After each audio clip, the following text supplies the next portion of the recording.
መቼም ሁላችንም እንደምናውቀው እድለኝነት ከፈጣሪ የሚሰጥ ታላቅ ጸጋ ነው። በዛሬው መሰናዶ የምድራችንን ቁጥር አንድ እድለኛ ሰው ላስተዋውቃችሁ ከች ብያለሁ። ወደ ፕሮግራማችን ከማለፋችን በፊት ለዚህ ቻናል አዲስ የሆናችሁ ካላችሁ ሰብስክራይብ በማድረግ ከዚህ ዓለም እጅግ አስገራሚና አስደናቂ የሆኑ መረጃዎችን አድምጡ ግብዣዬ ነው። ግብዣ ደግሞ አይናቅም። ቪዲዮን ላይክ እያደረጋችሁ ጀምሩ። አብራችሁኝ ቆዩ።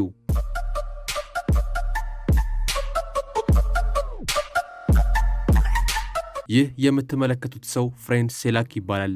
የምድራችን እጅግ እድለኛው ሰው ተብሎ ሲሞካሽ እንዲሁ አይደለም። ፍሬድ ሴላክ ከሞት ጋር 7 ጊዜ ፊት ለፊት ተፋጦ ሸውዶ ያመለጠ አስገራሚ ሰው ነው። እውነት ነው፣ ቀኑ ደርሶ ቢሆን ከሰዓቱ ዝንፍ አይልም ነበር። ሆኖም ግን ገጠመኞቹ የዓለምን ሕዝብ እጅን ካፍ አስጭኖ አጂብ ያሰኙ ነበሩ። ክሮሺያዊው ፍሬድ ሴላክ ዛግሪብ ከተሰኘ ከተማ እንደ አውሮፓውያን አቆጣጠር በ1929 የተወለደ ሲሆን ዘመኑ ክሮሺያ የዩጎዝላቪያ አንድ አካል በነበረችበት ወቅት ነበር።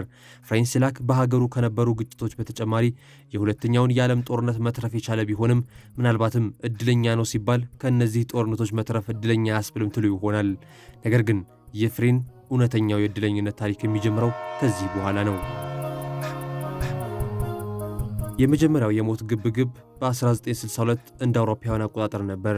በጊዜው ፍሬድ ሴላክ ዕድሜው 33 የነበረ ሲሆን በባቡር ከሳራጂቮ ወደ ዱብሮቭኒክ በጉዞ ላይ ሳለ የሚጓዝበት ባቡር መስመሩን ስቶ በበረዶ ግግር የተሸፈነ ወንዝ ውስጥ ሰመጠ። በዚህ አደጋ 17 ሰዎች ሕይወታቸው ያለፈ ሲሆን ፍሬድ ሴላክ ግን ከአነስተኛ የእጅ ላይ ጉዳት በስተቀር ጤናማ ሆኖ ሊተርፍ ችሏል። ቀጣዩ ፍጥጫ የሚሆነው በ1963 እንደ አውሮፓውያን አቆጣጠር ሲሆን በፕሌን በረራ አድርጎ የማያውቀው ፍሬድ ሴላክ የመጀመሪያ በረራውን ባደረገበት ቀን አደጋ አጋጠመው። የእናቱን መታመም የሰማው ፍሬድ ሴላክ በአፋጣኝ ለመድረስ ሲል ከዛግሪብ ወደ ሪጂና በረራ ላይ ሳለ የፕሌኑ በር ተገንጥሎ አየር ላይ ይውላል። በዚህም ፍሬድ ሴላክ በተከፈተው በር በኩል ሸልኮ ከፕሌኑ ሲወድቅ በፕሌኑ ውስጥ የነበሩት 17 ተጓዦች ፓይለቶችና አስተናጋጆችም ጭምር ከፕሌኑ ጋር አብረው ሊከሰከሱ ችለዋል። እድለኛው ፍሬድ ሴላክ ግን እንደ እድለኝነቱ ሆኖ ከአየር ላይ ሲምዘገዘግ መጥቶ በሳር ክምር ላይ በመውደቅ ሊተርፍ ችሏል። ይህ እድል ካልሆነ ታዲያ ምን ሊሆን ይችላል? በ1966 ደግሞ ቀጣዩ ትዕይንት ቦታውን ይይዛል።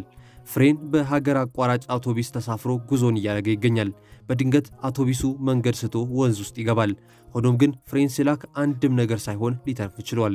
ሰውየው ሁሌም ቢሆን አደጋ የሚገጥመው በመጓጓዣ ላይ መሆኑን ያዩት ጓደኞቹ እድሉ ጠማማ ነው ብለው የሚያምኑ ሲሆን አንዳቸውም አብረውት ለመጓዝ አይደፍሩም። በመቀጠልም ለ4 ዓመታት ከአደጋ ነፃ ሆኖ ያሳለፈው ፍሬድ ሴላክ በ1970 የሚነዳው መኪና የነዳጅ ታንኩ በመጋየቱ ከፍተኛ አደጋ የገጠመው ሲሆን እድለኛው ፍሬድ ሴላክ ግን መኪናው ከመፈንዳቱ ከሰከንዶች በፊት ቀድሞ በመውጣት ሊተርፍ ችሏል። ይህ አይነቱ የመኪና አደጋ ብዙውን ጊዜ የሚገጥም ቢሆንም በ1973 ደግሞ እንደገና ሌላ የመኪና መፈንዳት አደጋ ሲገጥመው ነገሩን እንግዳ ያደርገዋል። ሰውየው አደጋዎች ይከተሉታል፣ ግን ደግሞ ቀኑ ስላልደረሰ ያመልጣል። ፍሬድ ሴላክ የተለያየ አደጋዎችን በተደጋጋሚ በማስተናገዱ የተነሳ ከ1973 አደጋ በኋላ ለ22 ዓመታት አደጋ ባለማስተናገዱ ብዙሃኑን በሰላም ነው አስብሏል። ከ22 ዓመታት በኋላ ግን በ1995 ሲጓዝበት የነበረው አውቶቢስ መኪና አደጋ ሲያስተናግድ ፍሬድ ሴላክ አሁንም ሊተርፍ ችሏል። በቀጣዩ ዓመት ፍሬድ ሴላክ የመጨረሻና በጣም አሰቃቂ የሚባል አደጋን ደግሞ ያስተናግዳል። ፍሬድ ሴላክ ሀገር ሰላም ብሎ በጠመዝማዛ መንገድ ላይ እየተጓዘ ሳለ አንድ ከየት መጣ የተባለ ከባድ ተሽከርካሪ ከፊቱ ከቻለ። በዚህ ጊዜ ከመኪናው ጋር ላለመጋጨት መሪውን ያዞረው ፍሬድ ሴላክ መንገዱን ስቶ ገደል ውስጥ ገባ። መኪናውም ተንከባሎ መሬት ሲደርስ ተከስክሶ ጋየ። ይህ ሁሉ ሲሆን ግን እድለኛው ፍሬድ ሴላክ መኪናው በሚወድቅበት ቅጽበት በመስኮት ወጥቶ ኖሮ የአንድ ዛፍ ቅርንጫፍ ላይ ተንጠልጥሎ ሊተርፍ ችሏል። ይህ በጣም አስገራሚ ነው። እውነት ነው፣ አደጋ ያጋጠማቸውን ሰዎች በዙሪያቸው አይታችሁ ይሆናል። ሆኖም ግን በፍሬድ ሴላክ ልክ በተደጋጋሚ አደጋን አስተናግዶ የተረፈ ማግኘት በጣም ከባድ ነው። ለዚህም ይመስላል የምድራችን እድለኛው ሰው ተብሎ የሚጠራው። በመጨረሻም ግን ይህ ሰው የሚገጥመው ገጠመኝ እድለኝነቱን ለሚጠራጠሩ በሙሉ ማስተማመኛ ክስተት ነበር። ፍሬድ ሴላክ በሕይወቱ አንድም ጊዜ ሎተሪ ቆርጦ አያውቅም።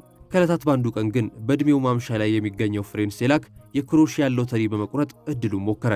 ይህ እድለኛ ሰው አሁንም በሚያስገርም መልኩ እድለኝነቱን አረጋገጠ። ፍሬድ የ1 ሚሊዮን 100 ሺህ የአሜሪካ ዶላር እድለኛ ሆነ። በዚህም 2 የሚሆኑ ቅንጡ ቪላ ቤቶችን ገዛ። በዚያም አላበቃም። የግል ጀልባዎችና ቅንጡ የሚባሉ ውድ መኪናዎችን በመግዛት የሕይወቱን ማምሻ አሳመረ። ለ10 ዓመታት ገደማ ብሩን እንደፈለገ እየበተነ የኖረው ፍሬን ሴላክ ከ10 ዓመት በኋላ በምጣኔ መኖር እንዳለበት በመወሰኑ ለወጪው ስርዓት አበጀለት። ቅንጡ ቤቶችንም መልሶ በመሸጥ ለወዳጅ ዘመዶች ያካፍል ጀመር። ወደ ቀደመው የህይወት መንገዱን በመመለስ የህይወትና የገንዘብ ስጦታ ላበረከተለት አምላኩ ምስጋናን እያቀረበ መኖር ቀጠለ። ገንዘብ ብቻውን ደስታ አይገዛም የሚለው ፍሬን ለእኔ ደስታዬ ባለቤቴ ነች ሲል ለባለቤቱ ያለውን ፍቅር ይገልጻል።